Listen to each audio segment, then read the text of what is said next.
So here's something else that happens. This is a cognitive process that we're all prone to. This is the ladder of inference, first put out by CrisisOptimist a long time ago. And the ladder of inference just says that there's reality and facts at the bottom of this big ladder, and that's just reality and facts. It's empirical data that anybody else could look at scientifically and say, yes, I affirm this is reality. And then, here's the part where it gets tricky, there's the reality that we self-select. We select a reality that fits to some extent with what we already think. So there's kind of this little magical loop up in here where our previous beliefs and assumptions all feed into that. So we select our reality, and then we throw some extra assumptions on top of that, draw some conclusions, lock it into a belief, and on that basis we take action. So I had something happen just, I think this week or maybe last week, that really illustrated for me how this is so alive and well, even in people like me who've really tried to cultivate self-awareness, this process still happens. The reason this process still happens, it's a brain shortcut. Your brain is lazy. My brain is lazy. It wants to hurry up and get to the action part, so it's going to take shortcuts. So here's what happened. I get summoned over by one of my staff. Check out this email over my shoulder. Okay, so I'm reading the email. It's the payroll person saying, get this, thank you for putting in your time card stuff. Could you please add a little note what the overtime is for? Well, okay, fact is, it's an email that's asking, please put more data in your time card that says what was the overtime for.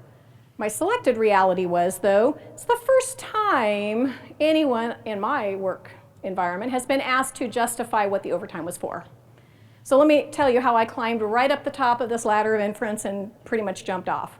So the selected reality, my assumption is, she must think the overtime is not valid.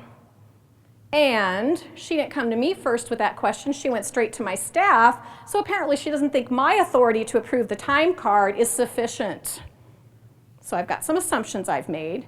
My conclusion is she's questioning my staff's integrity and she's questioning my authority.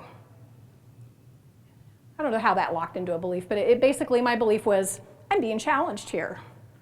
So my action was to immediately sit down at my email. First, I did a little thing we call bump, set, spike in my office.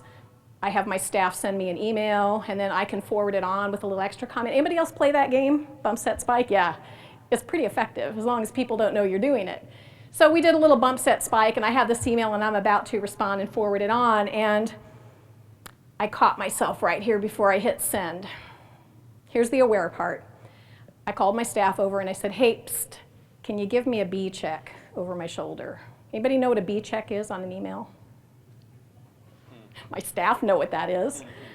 Well, let's just say that it's, if I'm feeling a little grumpy or cranky, I want someone to look over my shoulder and just say, how does this sound? So that's our B check. We do a B check. We call it that in the office because it sounds nicer. So I got a B check on it first. The B check, thankfully, helped me tone it down a little bit, cut out a bunch of verbiage, and sound a little less intimidating and challenging when I responded back to this administrative support staff person. And so when I sent it, it sounded a lot nicer than when I started.